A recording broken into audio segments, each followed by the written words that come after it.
क्या कॉकरोच से डरना कोई खुशी की बात है? तो वो सब लोग स्माइल क्यों कर रहे होंगे? क्या उनके दिमाग में चल रहा है? उनको खुद ही पता है कि कॉकरोच से डरने की कोई आवश्यकता नहीं है, बस यूं ही डरते हैं। आप किसी से पूछिए कि आप कॉकरोच से क्यों डरते हैं? क्या कॉकरोच ने कभी किसी को काटा है? कभी किसी को डांटा है, मारा है? It is not possible. Why you are scared of cockroach? बहुत ज्यादा किसी को पूछेंगे, बोलेंगे वो देखने में अच्छा नहीं है। आपको क्या पता वो देखने में अच्छा है या नहीं? मुझे तो लगता है बहुत ही ब्यूटीफुल और हैंडसम है। मैं आपको बताता हूँ कॉकरोच से कोई बच्चा क्यों डरता है। कोई बच्चा जब पहली बार कॉकरोच को देखता है बचपन में, जब पहली बार देखता है ना, तो वो डरता ना प्यार करता, उसे पता नहीं क्या। तो सामने जो बड़ा से पूछता है ये क्या है, बड़ा ये नहीं चाहता कि बच्चा कॉकरोच के पास जाए या कॉकरोच को छुए। बड़ा बोलता है दूर हो जा, दूर हो जा, भूत है, भूत है, भूत। बच्चे ने बचपन में भूत की हजारों कहानी तो सुनी थी, लेकिन भूत को कभी देखा नहीं। ऐसे भूत को देख लिया, ये भूत है। अगली बार जब भूत की कहानी सुनेगा तो पिक्चर कौन सा आएगा? कॉकरोच का। अगली बार जब कॉकरोच दिखाई देगा तो क्या याद आएगा? भूत। इन दोनों के बीच बन जाता है strong bonding, a strong link, a strong connection, a strong association. ये एसोसिएशन, ये बॉन्डिंग इतना स्ट्रॉन्ग बनता जाता है, बनता जाता है, बनता जाता है कि आज इस वक्त आपको सिर्फ इतना याद है, कॉकरोच का मतलब है भूत, भूत का मतलब है कॉकरोच। अब इसको जरा ध्यान समझिए। जब कॉकरोच सामने आता है, उन लोगों के सामने जब कॉकरोच सामने आता है, तो अब क्या रिस्पॉन्ड करना है, क्या बिहेव करना है? गुस्सा होना है, डरना है, भागना है, प्यार करना है? ये कौन डिसाइड करता है? आपका ब्रेन डिसाइड करता है। जब कोई भी चीज सामने आती है तो आपको क्या करना होगा, ये आपका ब्रेन डिसाइड करता है। ब्रेन कैसे डिसाइड करता है? ब्रेन पास्ट की मेमोरी में जाता है और देखता है कि इसका रेफरेंस क्या है। लेकिन पास्ट की मेमोरी में कॉकरोच में क्या लिखा हुआ है? भूत। तो ब्रेन हमें आदेश देता है कि डरो, भागो, खतरा है। जब भी आपका ब्रेन कोई भी चीज डिसाइड करता है, उसका दो ऑप्शन है, या तो आपकी इंटेलिजेंस से पूछे लॉजिकली क्या है, या फिर आपके पास्ट की मेमोरी से पूछे। आपका इंटेलिजेंस बताएगा ये कुछ खतरा नहीं है, लेकिन पास्ट की मेमोरी बताएगी ये तो भूत है। अब ब्रेन के पास दो अलग अलग आंसर आ गए, ब्रेन को दोनों में से एक आंसर चुनना है। तो ब्रेन हमेशा पास्ट की मेमोरी पे विश्वास करेगा, ना कि आपके लॉजिक पे विश्वास करेगा, आपकी इंटेलिजेंस पे। आपको जो कंट्रोल करता है आपकी लॉजिक नहीं, वो आपकी पास्ट की मेमोरी। अच्छा इमेजिन कीजिए, एक बहुत छोटा बच्चा, बिल्कुल ही छोटा, इन्फेंट, बिल्कुल छोटा, 1 साल का, उसके सामने एक सांप आ जाए, क्या वो डरेगा या नहीं डरेगा? नहीं डरेगा। क्यों नहीं डरेगा? उसका ब्रेन पास्ट की मेमोरी में जाएगा कि ये क्या है। हो सकता है उसने वैसा कुछ खिलौना देखा, उसका ब्रेन बोलेगा खिलौना है, इसको पकड़ लो। तो जब भी आप डरते हैं, जैसे अगर बोले स्टेज पे आके भाषण दीजिए, तो ब्रेन पास्ट की मेमोरी में जाएगा, पिछली बार स्टेज में गए तो क्या हाल हुआ था। तो हाल अगर ठीक नहीं हुआ होगा तो ब्रेन बोलेगा डरो, बचो, भागो, या कुछ बोलो ही मत, चुप हो जाओ। तो आप जैसे भी हैं आज, अच्छे बुरे, जैसे भी आपके मार्क्स आते हैं, उनमें बहुत रोल है पास्ट की मेमोरी बैंक का, पुरानी मेमोरी का। पुरानी मेमोरी को मिटा दे तो फिर क्या होगा? मान लो जो लोगों ने हाथ रेस किया था, जिन बच्चों ने, उनकी पास्ट की मेमोरी को मिटा दिया जाए, कॉकरोच के डर को मिटा दिया जाए, क्या वो अभी भी डरेंगे? यस और नो? लेकिन मिटाएं कैसे? अगर आपको अपनी कोई बिहेवियर पसंद नहीं आती है तो उसका एक ही तरीका है कि पुरानी मेमोरी में जाके वो मेमोरी चेंज कर दो। फॉर एग्जाम्पल, मैंने अभी एग्जाम्पल दिया कि स्टेज पे आके भाषण देते वक्त, और छोड़िए जब एग्जाम में जाते हैं हम, एग्जामिनेशन हॉल में एंटर करते वक्त हार्ट बीट फास्ट हो जाता है। ब्रेन पास्ट की मेमोरी में जाके देखता है पहले क्या हुआ था मेरे साथ, फिर आदेश देता है ये तो खतरनाक चीज है, उससे हमें डर लगता है। डर जब भी लगता है तो उससे हमारी मेमोरी स्विच ऑफ हो जाती है, और स्विच ऑन कब होती है? जब डर चला जाता है। एग्जामिनेशन हॉल के अंदर डर है तो स्विच ऑफ, एग्जामिनेशन से बाहर गए डर चला गया, राइट, तो ब्रेन दोबारा से मेमोरी स्विच ऑन। तो आपको आंसर तो आता है, एग्जामिनेशन हॉल में नहीं आ रहा।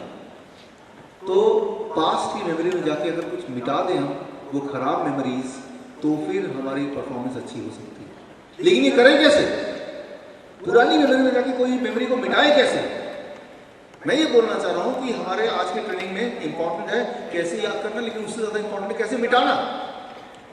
कोई चीज मिटेगी तभी तो नहीं जाएगी उसमें। कैसे पास्ट मेमोरी में मिटाएं, ये जानने के लिए आपको देखना होगा एक टाइगर की स्टोरी। एक शेर क्या करता है, देखिए एक शेर क्या करता है, वीडियो देखिए। The dummy, bizarrely lifelike, is a clay model of a fisherman. Subedar Ali tethered his elephant close to the tree in which he worked. He too was collecting food for his animal. It seems that some man-eaters have learned that the sounds of cutting wood are associated with man. ये सुबेदार अली की आपने देखा, लकड़ी काटते वक्त लकड़ी काटने की आवाज आ रही थी, टक टक टक। तो वो हाथी बैठ के जाते थे, छुप के लकड़ी काटते थे, टाइगर उसको देखना नहीं। लेकिन जब लकड़ी काटते थे, लकड़ी काटने की आवाज आपने सुनी, वो आवाज उस जंगल में गूंजता, और जब भी शेर के कान में आवाज जाता, शेर के दिमाग में आता कि यहाँ पे इंसान है, क्योंकि शेर ने लकड़ी काटने की आवाज को इंसान से एसोसिएट कर लिया, कनेक्ट कर लिया, लिंक कर लिया, जोड़ लिया। और जिस दिशा से लकड़ी काटने की आवाज आती, शेर उस दिशा में जाके भागता और इंसान को पकड़ के खा जाता। तो शेर ने शिकार करने के लिए यूज किया द लॉ ऑफ एसोसिएशन। शेर ने कनेक्ट कर लिया दो चीजों को, लकड़ी की काटने की आवाज को किससे कनेक्ट कर लिया, इंसान से कनेक्ट कर लिया। तो इंसान कितना भी छुपे, लकड़ी काटने के लिए वो लकड़ी काटेगा तो आवाज को तो नहीं छुपा सकता, और जैसी आवाज आएगी तो शेर के कान में हो जाएगी, और शेर उसी दिशा में भागेगा और इंसान को डिस्कवर करेगा, उसको हंट करेगा, खा जाएगा। इंसान सोचने लगे हमें ऐसे शेर से बचे कैसे, उनके पास और कोई काम भी नहीं है। अगर वो लकड़ी काटने जाए ना तो भूखे मर जाएंगे, because they don't have any other profession, और लकड़ी काटने जाएंगे तो शेर का शिकार हो जाएंगे वो। शेर ने शिकार करने के लिए यूज किया द लॉ ऑफ एसोसिएशन, इंसान ने बचने के लिए भी यूज किया वही लॉ ऑफ एसोसिएशन। इंसान ने बचने के लिए लॉ ऑफ एसोसिएशन कैसे यूज किया, देखिए इसी कहानी का part 2। The dummy, bizarrely lifelike, is a clay model of a fisherman dressed in loose clothing, brought to deceive the tiger. It's a task that calls for alertness and constant vigil. A tiger could leap from the bank, and another casualty could be added to the more than 400 killed in 10 years in this area alone. An armed guard is necessary.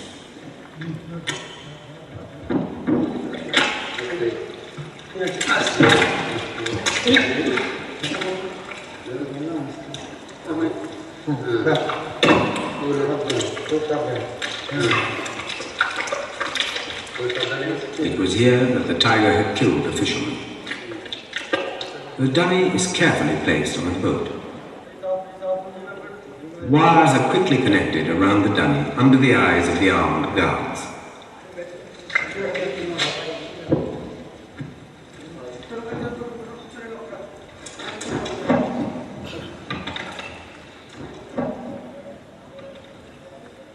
The wires are finally plugged in to a 12-volt car battery, which, through an inverter, will give a 300-volt nasty shock to a tiger touching it. It is believed that the tigers will now associate shock with people and will avoid human targets. आपने भी देखा, इंसान ने क्या किया, मिट्टी का पुतला बनाया, पुतले को वहीं रख दिया जहाँ पे टाइगर नॉर्मली आता जाता था। लेकिन इस बार क्या किया, उस पुतले के चारों तरफ से इलेक्ट्रिक तार का घेरा लगा दिया। अब टाइगर जब वहां से जाएगा, देखेगा तो इंसान है, इंसान समझेगा उस पुतले को, और जब जंप लगाएगा तो करंट, इलेक्ट्रिक करंट से टकराएगा और जोर से शॉक लगेगा, वो छिटक के दूर जाके गिरेगा। दोबारा से वो अटैक करेगा, दोबारा एक और करंट लगेगा, दोबारा जाके दूर गिरेगा, बहुत दर्द होगा, बहुत पेन होगा। टाइगर के दिमाग में एक नया पिक्चर आ जाएगा, नया एसोसिएशन बैठ जाएगा। इंसान का मतलब है शॉक, इंसान का मतलब है करंट, इंसान का मतलब है डेंजर, इंसान का मतलब है पेन, इंसान, ह्यूमन मीन्स डेथ। तो जब भी अपने जंगल में दोबारा से कोई इंसान दिखेगा तो टाइगर का दिमाग उस मेमोरी में जाएगा, और ब्रेन क्या बोलेगा उसको, खतरा। ब्रेन बोलेगा बचो, पिछली बार बड़ी दिक्कत में आ गए थे, आप मरने वाले थे, बहुत दर्द अभी तक है। सो टाइगर इंसान के पास नहीं जाएगा, इंसान से दूर रहेगा, इंसान से डरेगा। सो टाइगर ने शिकार करने के लिए यूज किया द लॉ ऑफ एसोसिएशन, इंसान ने बचने के लिए भी यूज किया वही लॉ ऑफ एसोसिएशन। सो ये लॉ ऑफ एसोसिएशन जब भी आप जीवन में यूज करेंगे, आपका वो गोल कुछ भी हो सकता है। आपको क्लास में फर्स्ट आना है, या आपको स्पोर्ट्स में आगे बढ़ना है, या आपको अपनी हेल्थ को ठीक करनी है। The most important goal, most important principle is the law of association. लेकिन अब सवाल ये आता है कि लॉ ऑफ एसोसिएशन को हम कैसे यूज करें, इसको इस्तेमाल कैसे करें, दैट इज वेरी इंपॉर्टेंट। इसको इस्तेमाल करने के लिए आपको कुछ और प्रिंसिपल्स की जरूरत पड़ेगी and then you will be able to use this principle. That is, इसमें मैं कहता हूं AIR। A stands for the law of association, जिसके बारे में बताया कोई भी दो चीज को आपस में जोड़ना, लेकिन जोड़ने के लिए आपको यूज करना होगा I, the law of imagination. जो भी चीज आप देखते हैं वो आपको ज्यादा याद रहता है इन कंपैरिजन टू जो भी कुछ आप सुनते हैं। Nerves which goes from brain to eyes are 20 times stronger than the nerves which goes from brain to ear. So इंसान का ब्रेन इस तरह से बना है कि जो हम देखते हैं वो ज्यादा याद रहता है इन कंपैरिजन टू जो हम सुन रहे हैं। लेकिन इसको कैसे यूज करें, उसके लिए यूज करना होगा तीसरा principle, the law of ridiculous thinking. ये स्पेलिंग मिस्टेक हो गया, थिंकिंग होगा। कोई भी चीज जो अजीब होता है, जो अनोखा होता है, जो रेडिकुलस होता है, जो सिली होता है, जो फनी होता है, जो ऑड होता है, जो आउटस्टैंडिंग होता है, जो यूनिक होता है, आपका दिमाग उसे ज्यादा अच्छी तरह से याद रख पाता है। लेकिन इन प्रिंसिपल को आज से हम कैसे यूज करें, how to use this principle today. इनको आज से यूज करने के लिए एक छोटा सा एक्सपेरिमेंट करके देखते हैं कैसे यूज करना है, पढ़ाई में कैसे यूज करना है, हर जगह कैसे यूज करना है। उसके लिए मैं आपको एक वर्ड देता हूं, द वर्ड इज सोफा। जैसे ही मैंने बोला सोफा, क्या आपके दिमाग सोफे का पिक्चर बन गया? Can you see it very clearly? दिखाई दे रहा है? My next word is tiger. दिमाग में देखिए, वो जो सोफा आपने देखा, टाइगर जंप करके सोफे में बैठ जाता है। क्या बैठ गया आपका टाइगर? जिस तरह से यहाँ पे स्क्रीन है, वैसे ही आपके दिमाग में एक और स्क्रीन है। उस स्क्रीन में जो भी मैं बोल रहा हूँ वो दिखता जाएगा अपने आप। मेरा अगला वर्ड है किटकैट चॉकलेट। पिक्चर आ गई? अगर मैं आपसे पूछूं, क्विकली आपको जवाब देना है, किटकैट चॉकलेट जो आप देख रहे हैं उसका जो रैपर है, रैपर का कलर क्या है? सबके साथ आंसर थे, करेक्ट आंसर। क्या आपको पहले किसी ने बताया था मैं ये सवाल पूछूंगा आज? नहीं बताया। आपने कोई तैयारी की थी, रिवीजन करके आए थे? सर जैसे पूछेंगे मैं रेड बता दूंगा, पढ़ाई करूंगा इसकी? नहीं। तो सारे के सारे क्विकली रेड आंसर, एक ने भी ब्लू नहीं बोला, एक ने भी नहीं बोला। जरा सोचना, ये कैसे हो गया? देखिए, अंडरस्टैंड कीजिए। आपका ब्रेन की जो मेमोरी है वैसे ही बहुत शार्प है, लेकिन उसे कैसे यूज करना है बस यही समझने की जरूरत है। आपके दिमाग में कैमरा छुपा हुआ है, और जब भी आप अपने ब्रेन को कोई भी नई चीज दिखाते हैं, आपका ब्रेन बोलता है जरा ठहरो, वो कैमरा निकालता है, उस चीज की फोटो खींच लेता है और मेमोरी एल्बम में डाल देता है, ताकि नेक्स्ट टाइम कोई पूछेगा तो वो फोटो एल्बम सामने आ जाएगा।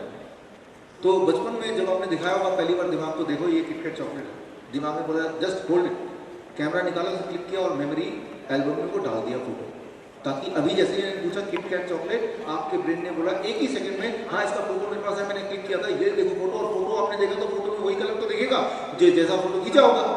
And that was right. आपने जानबूझकर कोई मेमोराइज नहीं किया इसको, इट जस्ट हैपेंड, और ये याद ही रहेगा। है दिमाग में देखिए, वो टाइगर अपने दाएं हाथ से किटकैट चॉकलेट खा रहा है। क्या देखिए आप?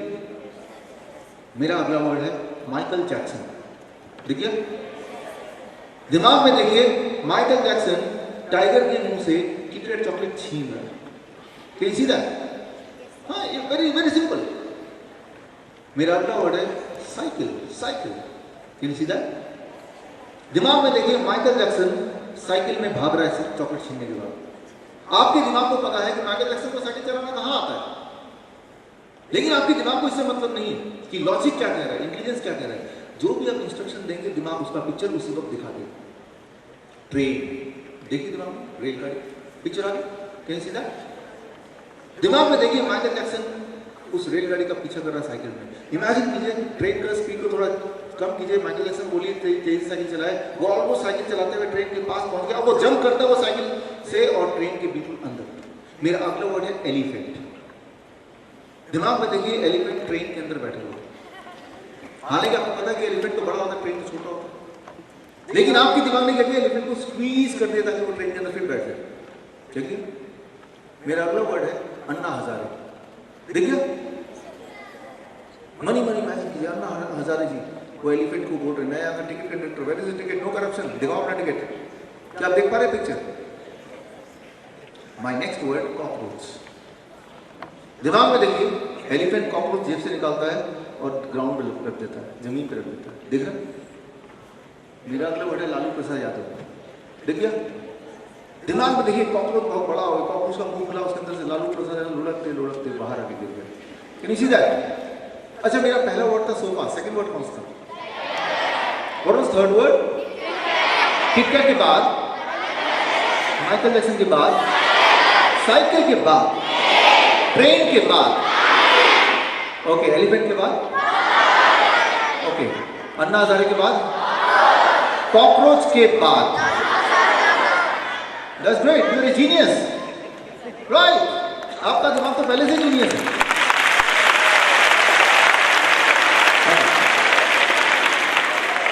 सारे आंसर आपने करेक्ट दिए, लेकिन मैं अगर बीच में से पूछूं, if I ask you from in between, can you still recall? Cycle से पहले वाला वर्ड कौन सा था?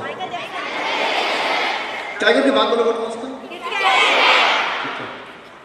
कॉकरोच के बाद वाला वर्ड कौन सा था? अच्छा, सोफा से पहले वाला वर्ड कौन सा था? सोफे के बाद वाला वर्ड कौन सा था? जरा सोचिए, बताइए, जब आप आंसर को रिकॉल कर रहे हैं, मेरे सवालों को रिकॉल कर रहे हैं, रिकॉल करते वक्त आप सोच रहे हैं या आप देख रहे हैं? देख रहे हैं, आपको दिख रहा है। जो दिखने वाली मेमोरी है, that is called the law of imagination. जब भी आप देख के रिकॉल करेंगे, that is the most powerful memory, वो कभी भूल ही नहीं सकते। ओके, अब मैं अपनी स्पीड को बढ़ा दूंगा, काफी बढ़ा दूंगा, बिल्कुल फास्ट।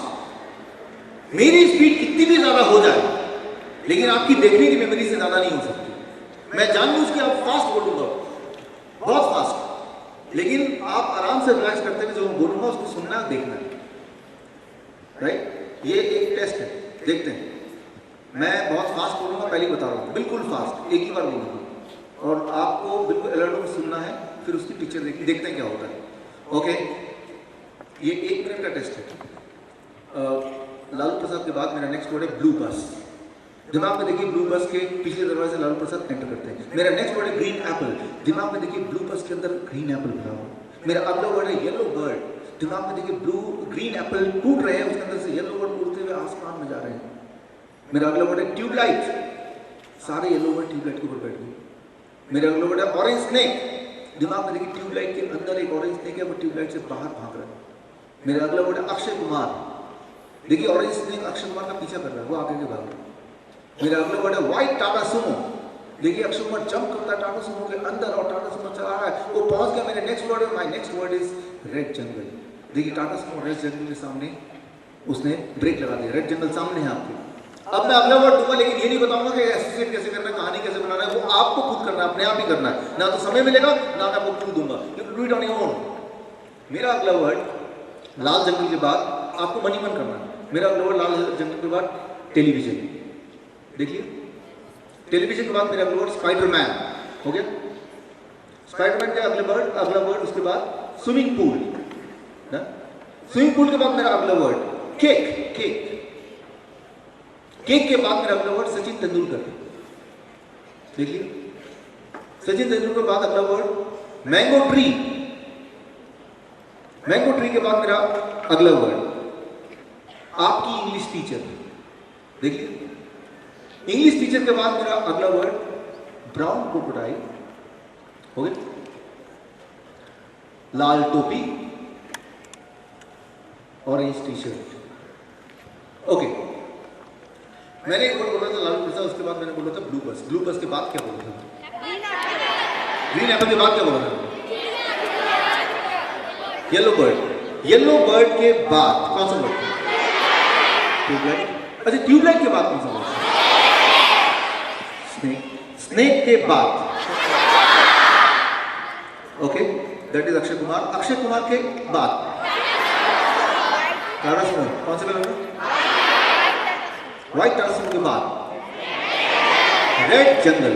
अच्छा, लेकिन रेड जंगल के इमीडिएट बाद एक वर्ड था, वो टेलीविजन। टेलीविजन के ठीक बाद स्पाइडरमैन के बाद स्विमिंग पूल के बाद केक के बाद सचिन तेंदुलकर। उसके बाद मैंगो ट्री। मैंगो ट्री के ठीक बाद इंग्लिश टीचर। अच्छा, इंग्लिश टीचर को ध्यान देखिए, उसके बाद और उसके बाद और क्या? Orange T shirt. You are a genius. सारे के सारे रिकॉल कर लिया आपने।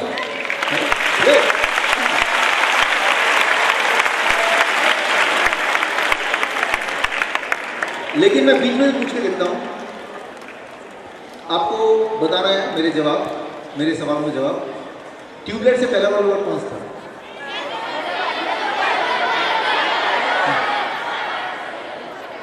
इन सब में ब्लू रंग का क्या था? ओके, इन सब में स्नेक कौन से रंग का था? ऑरेंज रंग का एक और चीज था, वो क्या था? ओके, अभी क्या है कि मैं सवाल पूछ रहा हूं, आप में से ज्यादातर लोग जवाब दे रहे, कुछ लोग सुन के जवाब दे रहे, लेकिन अगर मैं एक सवाल पूछूं, आपको हाथ रेस करना। सॉरी, क्या आप में से कोई ऐसा है जो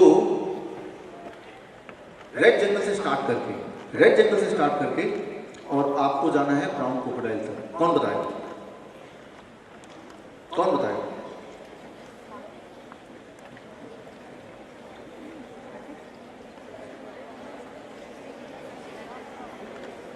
रेड जंगल से स्टार्ट करें, कौन बताएगा? हाथ रेस करना है, क्विकली। आप आइए, कम।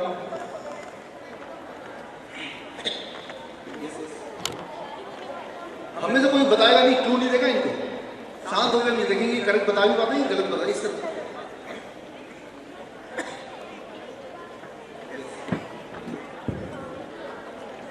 आइए, आपको रेड जंगल शुरू करना है, आपको क्रोकोडाइल पे खत्म करना है। हम में से कोई बताएगा नहीं, हम लोग शांत से सुनेंगे ये क्या बोल रहा है, और कोई गलती हुई तो उसको दिमाग में रखेंगे, बाद में बताना, बहुत पूछूंगा हमसे। स्टार्ट।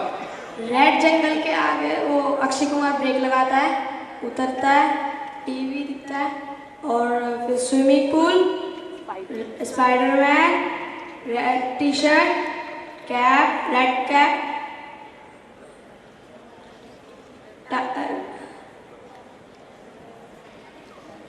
टाइगर। सब सही है, कुछ गलत है? सही कौन कर सकता है इसको? आप कर सकते? श्योर? ओके।